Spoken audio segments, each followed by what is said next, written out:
British journalist Christina Criddle has described for the first time what she says was the chilling moment that she discovered she'd been tracked by TikTok.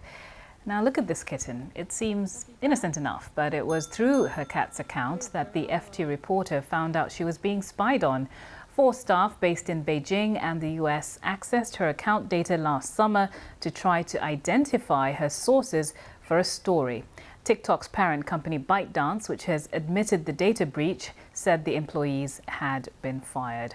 Well, let's talk more about this now and go to Glasgow, where we can speak to our technology editor, Zoe Kleiman.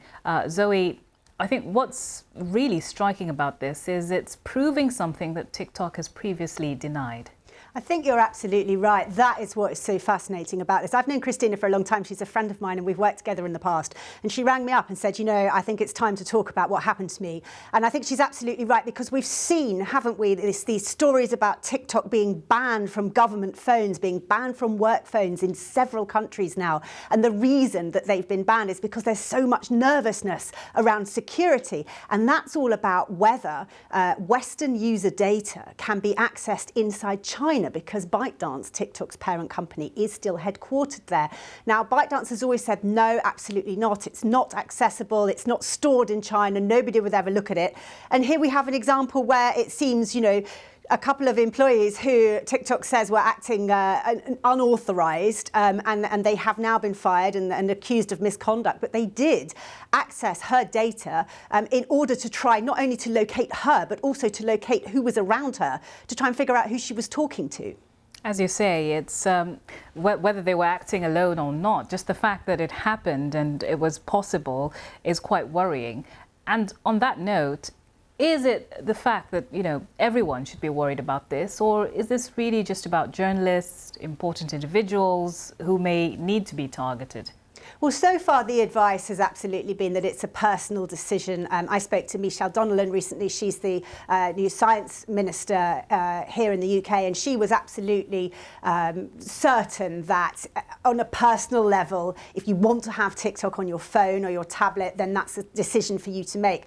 There is obviously heightened security around anyone who has access to or is storing sensitive data of any nature, and I think that is probably how the advice is going to continue for quite some time. But as you say, what is really interesting about what happened to Christina is that it's proved for the first time that something that theoretically people have been worried about is actually possible, even though ByteDance insists that it never authorized it and it's taking every step that it can to ensure that it doesn't happen again.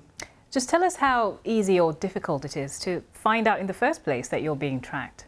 Oh, well, it's very, very difficult. I mean, Christina only found out because she got a phone call from TikTok a couple of days before Christmas telling her that there was a story in the New York Times that she might want to read. And when she read it, she discovered that she was one of a handful of journalists who had been tracked and who TikTok had admitted to tracking. I mean, in all honesty, the likelihood is you wouldn't know unless somebody decided to tell you. That's extraordinary. And the fact that there seem to be lots of access points. I mean, the account belonged to her cat, the account through which she was tracked.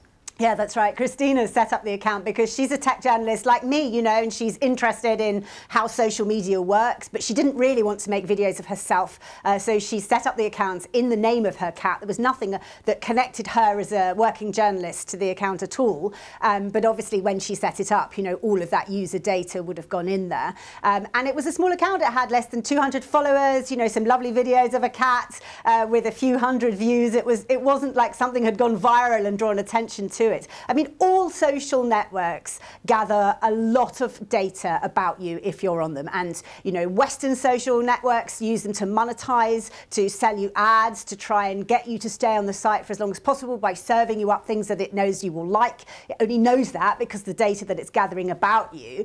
It's worth pointing out, isn't it, that China doesn't allow any Western social media in the country. So it's not a two-way street. It's not like, you know, companies like Meta, which owns Facebook and Instagram, are able to collect similar data on Chinese citizens.